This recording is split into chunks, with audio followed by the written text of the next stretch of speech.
jo volia, és molt prosaic, breument, volia dir que el Santi és un amic, és una persona molt generosa, que ha organitzat moltes coses, la quinzena i moltes coses molt divertides, molt originals, molt noves en el seu moment i amb molta actitud de no comparar-se, de ser ell mateix, no?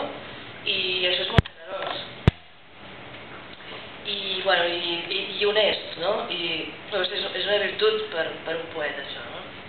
I també volia dir que el títol, si m'haguessin preguntat a mi, hagués dit que parla del temps, esclar, no? I les mans, el que deies tu, que són per acaronar, no? I bueno, que el temps, des del punt de vista quàntic, una mica no existeix, no? La medició que en fem no existeix.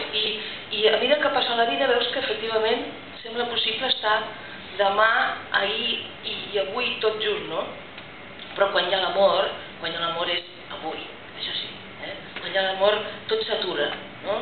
No sé, és la sensació que tinc i que és una miqueta, penso, la relació que veig entre el temps i l'amor. Conseqüències de l'amor. Ningú deixa de viure per amor, però molts deixen de somiar. Altres es desperten del dolor o es tornen bojos o criden i es llancen dins d'una flor. Jo també podria saltar al buit, però jo no puc morir d'amor si no m'ensenyes els teus ulls i em dius, de veritat, on estan els teus somnis.